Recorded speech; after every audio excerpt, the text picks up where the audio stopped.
चारों भाई सत्संग के लिए विचरण कर रहे थे। तभी उन्होंने नारद जी को देखा तो बड़े प्रसन्न हो गए। संत को जब कोई संत मिलता है जो भगवत रसिक हो तो बड़े प्रसन्न हो जाते हैं कि आज कुछ भगवत चर्चा होगी।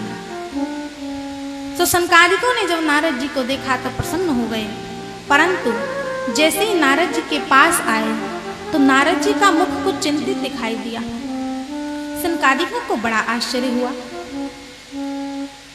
कि जिनका चिंतन करने मात्र से संसार की सारी चिंताएं दूर हो जाती हैं, ऐसे परम रसिक, ऐसे परम संत श्री देवऋषि नारद आज स्वयं चिंतित हैं। क्या कारण है? बड़ा आश्चर्य। तो पूछा, कथम ब्रह्मन दीन मुख कुतश्चिंतातुरो भवान् त्वरितं गम्यते कुत्र कुतश्चागमनं तव। हे नारद जी महाराज, आपका मुख इतना उदास क्यों है? किस बात की चिंता आपको सता रही है? इस प्रकार से भागे भागे कहाँ जा रहे हैं महाराज? कहाँ से आ रहे हैं? हमें बताइए तो सही। आपका मुख कमल तो उस महाकृपण के समान लग रहा है, मानो जिसका सारा धन किसी ने लूट लिया हो। परंतु जो धन चुरा लिया जाए देवऋषि, ऐसे धन को तो संत अपना समझते ही नहीं। और संतों का जो अपना धन है उसे चुराने वाला इस संसार में कोई नहीं है, उसे कोई नहीं चुरा सकता। क्या है संत महात्माओं का धन? हमारो धन राधा श्री राधा श्री राधा धन हमारो धन राधा श्री राधा श्री राधा हमारो धन राधा श्री राधा श्री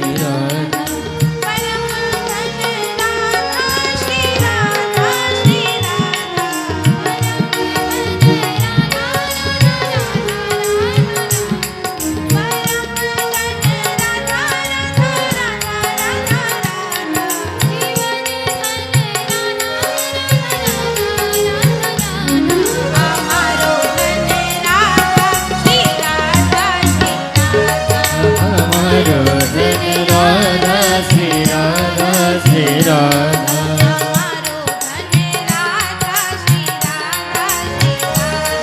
परम धन राधा श्री राधा श्री राधा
तो एक ही धन है, क्या? भगवन नाम, जिसे इस संसार में कोई नहीं चुराने वाला। तो फिर नारद जी, आपका ऐसा क्या चला गया जो आप इतने चिंतित हैं, इतने उदास हैं? अरे संसारियों को जब चिंताएं आती हैं, समस्याएं आती हैं, तो संतों की शरण में जाते हैं शांति पाने के लिए। और संत ही यदि इस प्रकार से चिंतित हो गए तो इन संसारियों का क्या होगा? शास्त्र कहते हैं दुख बांटने से कम होता है, इसलिए नोचितम वद कारणम। हमें अपनी चिंता का कारण बताइए, शायद कुछ समाधान निकला। तब देवऋषि नारद ने अपने चारों भैयाओं के चरणों में प्रणाम करते हुए अपनी समस्या सामने रखी। नारद जी ने कहा, भैया मैं सर्वोत्तम लोक समझ करके इस पृथ्वी लोक पर आया। सोचा कुछ भगवत रसिकों के बीच बैठूंगा तो भगवत चर्चा करूंगा, सत्संग लाभ लूंगा। परंतु मैंने इस पृथ्वी में सर्वत्र घूम करके देख लिया, सब तीर्थों में परिभ्रमण कर लिया महाराज, कोई तीर्थ नहीं छोड़ा। पुष्करम च प्रयागम च काशीम गोदावरीम तथा हरिक्षेत्रम कुरुक्षेत्रम श्रीरंगम सेतु बंदनम एवमादिषु तीर्थेषु भ्रममाण इतस्ततः। परंतु तीर्थों में भी मेरे चित्त को कहीं शांति नहीं मिली, कहीं सत्संग का लाभ नहीं मिला, क्योंकि इस समय कलयुग ने पूरी पृथ्वी को पीड़ित कर रखा है। सत्यम नास्ति तपः शौचम दया दानम न विद्यते। सत्य तप शौच दया दान सब कुछ समाप्त हो गया है। उदरम भरिणो जीवा वरा कहा कूट भाषिणः। लोग केवल अपना पेट पालने में ही लगे हुए हैं। माता पिता अपने बच्चों को केवल पेट भरने की ही शिक्षा देते हैं। मात पिता बालकन ही बुलावहीं, उदर भरई सोई धर्म सिखावहीं। जब कहीं मुझे शांति नहीं मिली तो मैंने सोचा चलो संतों के पास चला जाए, संभवतः संतों के यहाँ तो मुझे अवश्य शांति मिलेगी। परंतु कलयुग में संत भी पाखंड निरतः संतः, पाखंडी होते चले जा रहे हैं। संतों की परिभाषाएं ही बदल गई हैं। पूछो ये बंगला किसका है तो जवाब मिलता है त्यागी जी महाराज का।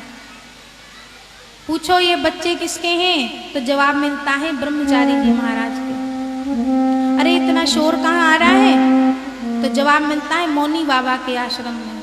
तपसी धनवंत दरिद्र ग्रही कलि कौतुक तात न जात कही। पहले संत महात्मा जितना त्यागी होता था, वैरागी होता था, विरक्त होता था, वो उतना ही महान समझा जाता था। पर आज जितना वैभव संपन्न होता है वो उतना महान माना जाता है। संतों की परिभाषाएं ही बदल गई हैं।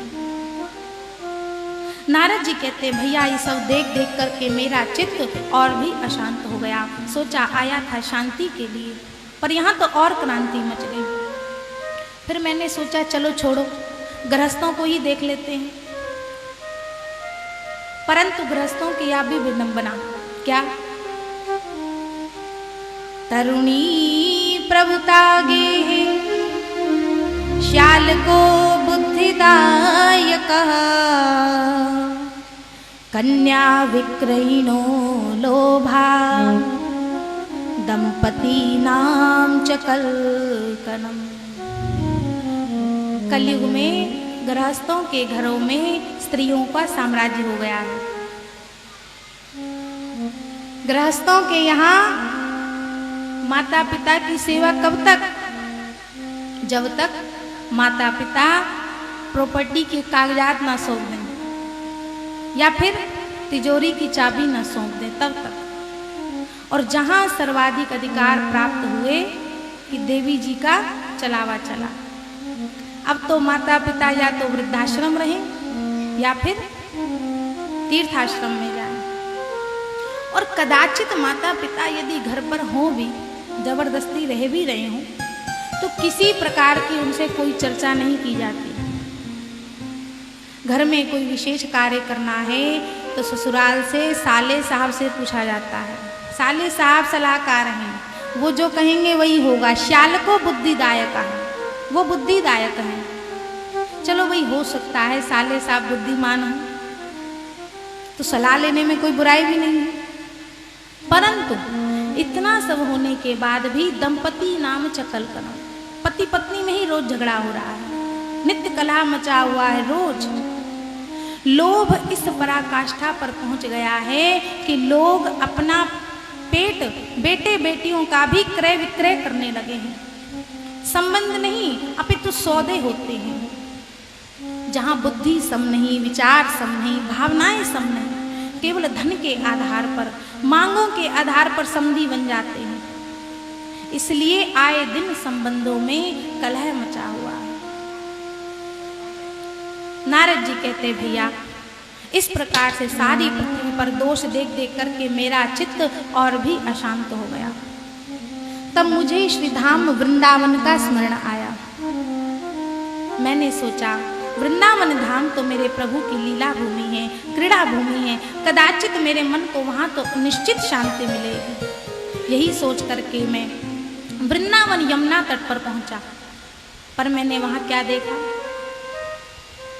एक नवयुवती स्त्री खिन्न मना बैठी हुई है, दोनों नेत्रों से अश्रुपात कर रही है और दो बूढ़े उसके सामने अचेतन अवस्था में पड़े हैं और अनेकों स्त्रियां चारों ओर से उसकी सेवा कर रही हैं।